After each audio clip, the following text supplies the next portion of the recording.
What are your other classes? I have English, I have public speaking, social worker, and I had intro to sociology, but it just ended. Okay. Crazy, isn't it? Just the whole spectrum of things. Public speaking is the worst. Is it really? Yes. Does it even get you ready for? The crazy thing is, I would think, like, I don't know. Me with public speaking, it's like, yeah, I know we gotta get up and talk, but it's like they want us to talk for the longest, and they pick the topic. Do they? Like that. Oh, they randomly pick a topic? That's terrible. And it's like, you expect me to get up here and talk about something I really know about, and you got to pick it. That is kind of So terrible. it's like, and it's like, I'm not the type of person that want to stand up and talk in front of people for too long. Right. You make it quick and short. I don't know. I would be the same way. What are some of the topics they give you all? Well, I just had to do sickle cells. I mean, it wasn't bad, but it's like having to find all the information and stuff. It's crazy. And then on top of that, we gotta memorize it. So that's what makes it all worse. So you can't even use a note card, is what they're saying. Well, he said we could, but he said he don't want us to look at it too much. But it's like, like you can have it. Yeah, but if you up, and that's it.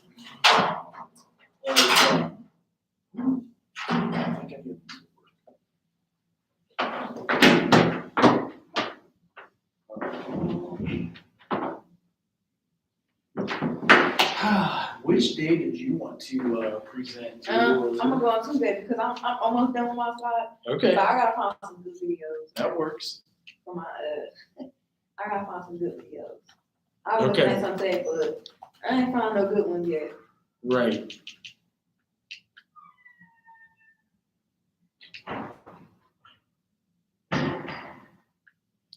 Yeah, for some reason none of these are working. I'm like, I don't think that I fried it, but it almost seems like every class will have one of these try that crap out on us, and I have to go up. Did you guys get snacks last time? Mm-hmm. That's what I thought. But maybe you'll do that this time. Just go up and get more snacks if you want some. We have a brand new thing of organic animal crackers up there. Because I don't know what else to do if it's not going to show. I can while there's an interim, I can send them a video from this computer, but that's all I can think of. I'll do an intermission and then go up and get snacks. Since nobody showed up, let's do. Who's Mrs. TikTok? That's the one that we were looking at. Are you guys the one that told me about soft white underbelly? Mm-hmm. That's a weird website. All right, I'm going to play this, and then we're going to go up and get snacks and another charger. It's time for me to get set up for therapy, and I use this room as my office. But the desk is over here, and so when I'm... Oh, they must know Hello, that Brain. Isa, aka Super Brain, asked if I could do a video focusing on ADHD in girls. Of course I can, Isa. In fact, let's play a game. Find the kid with ADHD.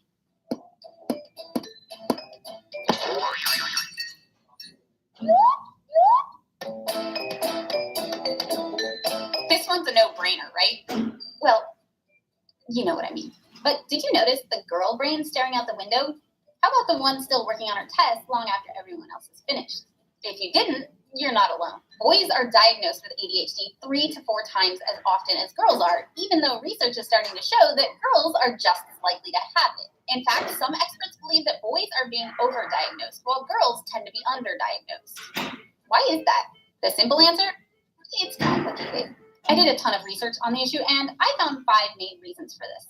1, stereotypes. Boys tend to have the hyperactivity form of ADHD, which is what we tend to think of when we think of ADHD. Since most research, literature, pop culture focuses primarily on how ADHD expresses itself in males, most people are more familiar with what ADHD looks like in males. The less girls fit into that stereotype, the less likely it is that they'll be recognized and diagnosed. 2, the squeaky wheel gets the grease. Boys with ADHD tend to cause more trouble, so parents and teachers are more likely to look for a solution. Girls tend to have the inattentive form of ADHD. On progress reports, they're the well-behaved, bright students that just need to try harder. Even the girls who are hyperactive tend to try to work harder to be good and fit in than their male counterparts do, probably due to societal pressure. 3. Clinical bias. Even if a girl does stand out enough to be referred to a mental health professional, she's less likely to be diagnosed with ADHD than a boy is, even if she has the exact same symptoms. 4. Girls are more mature. Actually, girls just mature faster than boys do. There is a definite correlation between maturity and likelihood of diagnosis. Studies have shown that children young for their grade level are more likely to be recognized and diagnosed. Since girls tend to mature faster than boys, they're more likely to be missed. 5. ADHD comes with friends, and not the good kind. Hey, 40% of those with ADHD also have a learning disability, such as dyslexia, and 75 to 80% of those with ADHD will develop a second or third psychiatric condition at some point in their lives, which makes things really messy and hard to diagnose, even for Try experts. it again. That's true for both genders, but girls are 3 times more likely than boys are to be treated for depression before they're ever diagnosed with ADHD. So, despite what pop culture would have us believe, ADHD is not a one-size-fits-all stereotype that's easy to spot. So, as teachers, coaches, parents, friends, how do we know what to look for? Well, it helps to understand what ADHD usually looks like in girls and how that differs from what it looks like in boys. Before I get started, A, I'm not a doctor, you probably know that by now, and B, these are generalizations. Not every boy or girl will behave this way, but they tend to. Boys get in trouble a lot at school and work.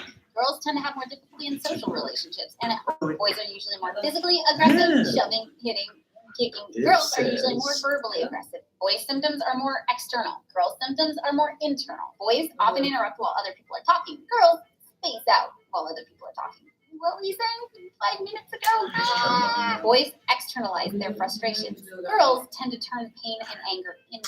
Boys are more likely to have behavioral issues. Girls are more likely to suffer from low self-esteem, anxiety, and depression. Remember, these are generalizations. This is not going to be true for everybody, and there's going to be exceptions. In fact, boys with the inattentive form of ADHD also tend to get overlooked. And even boys with hyperactivity can easily be dismissed as just boys being boys. In both boys and girls, it's important to recognize and treat ADHD as soon as possible. Early treatment can not only help manage symptoms now, but help prevent other disorders from developing in the future. I posted some great additional resources in the description below. Please share this video with teachers, coaches, parents, anybody that you think might be in a position to recognize and help a kid who is still struggling.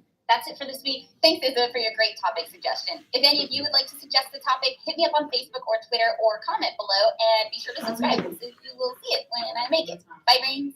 Also, remember, girls don't only have the inattentive type, they can also have the combined type or the hyperactivity type. All right. Good start off for an ADHD presentation, because maybe some of you present on that next week.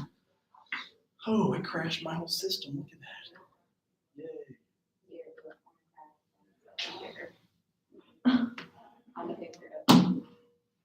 Yay. Yeah. Okay. Chapter 5.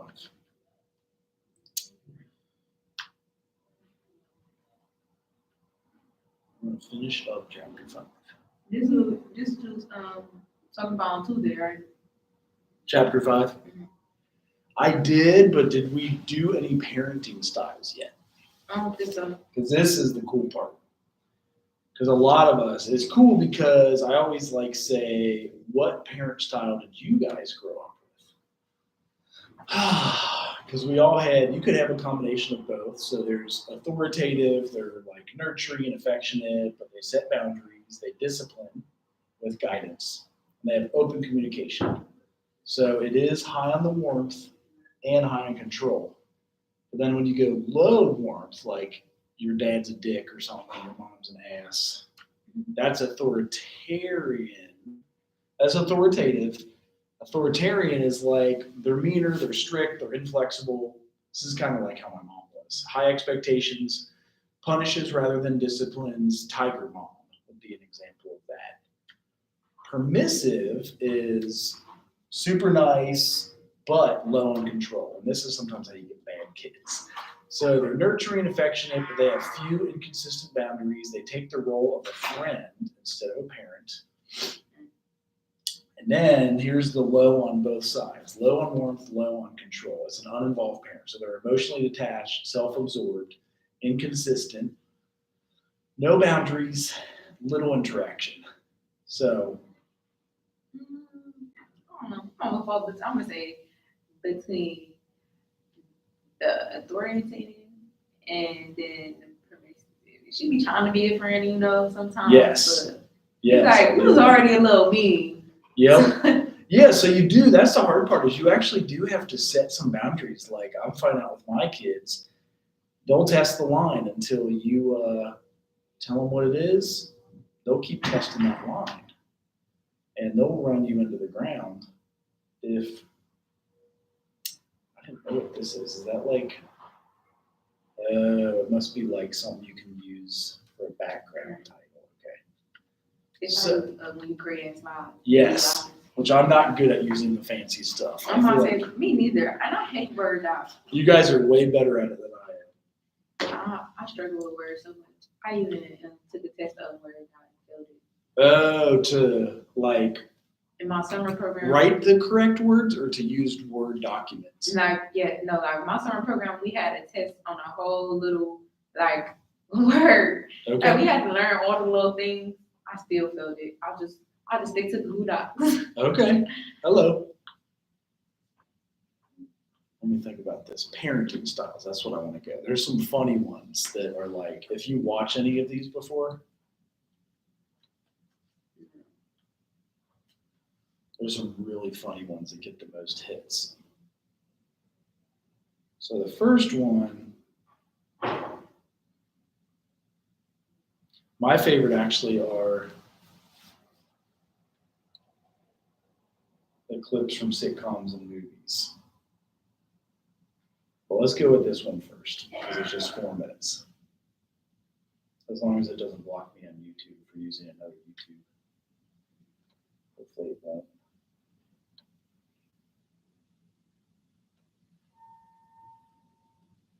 Oh, I silenced it, that's why. What Really Happened Replay is brought to you by Progressive. One thing no one would challenge, protecting your home and auto with Progressive. What's that? I do exactly what you do. If it has a Have you copyright. ever thought about parent? According to child psychologists, there are two aspects of parenting that can Movies influence that child are development, copyrighted. emotion, and behavior. Control and warmth. TED The Talks. control aspect describes how parents react to their children and which methods they use to parent. The warmth aspect is how much affection parents give their children. Learning about the different combinations of high or low control or warmth of these parenting styles could benefit current and future parents and their children. With that said, let's get into the 4 different parenting styles. Number 1, authoritative parenting. Authoritative parenting is high on both control and warmth. These parents set strict rules and consequences, but they also make sure not to ignore their child's feelings. They are warm, nurturing, and encouraging, and willing to listen to their children and consider their point of view, but they also make it clear that adults are in charge here. With this approach, they have control over their children, but not in an overbearing way. This parenting style has been considered the best because it's a perfect balance of rules and affection. Children that were raised by authoritative parents are usually happy, confident, respectful, and successful. They rarely Affects your show future signs of relationships, problematic behaviors people you such as date. addiction, alcoholism, or problems with the law. Because they control their parents had over them and sure to teach them good behavior.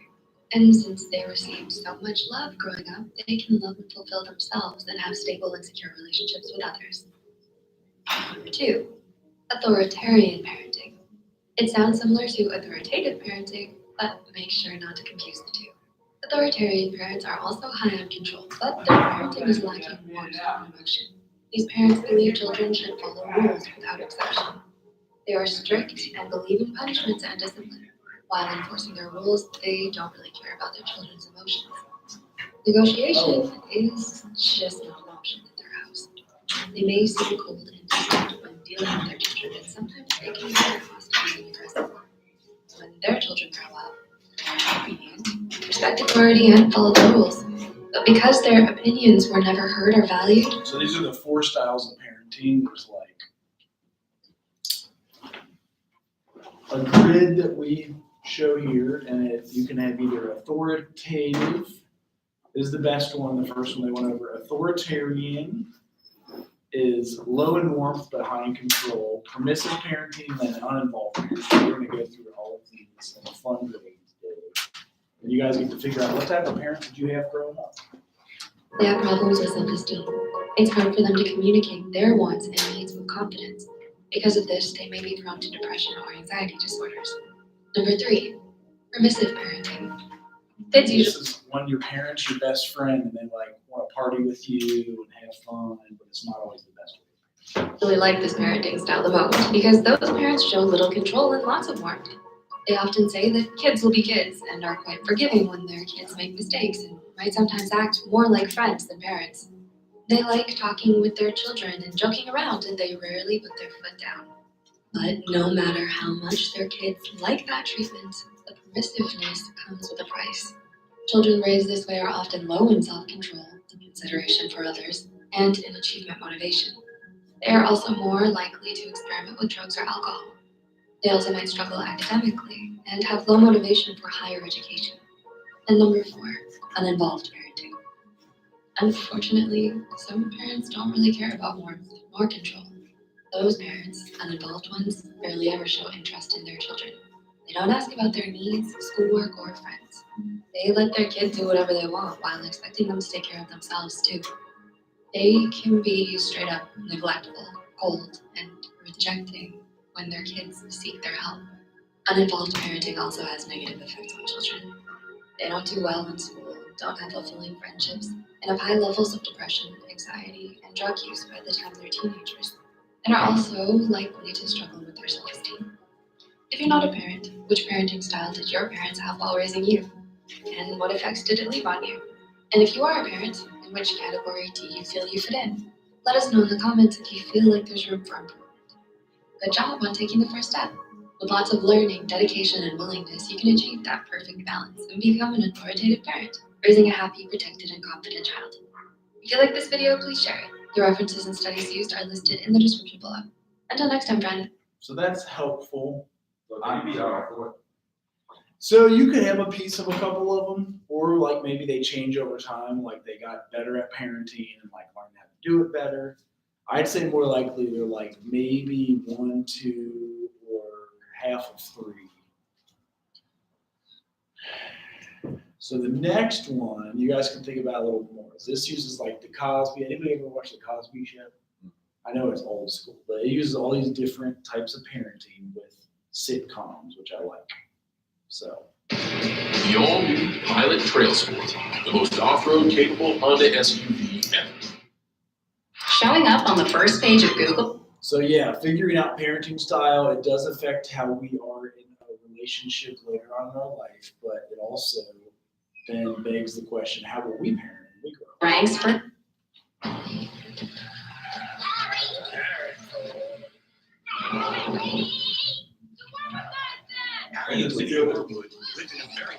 What's that? I think so. You guys might know better than I do.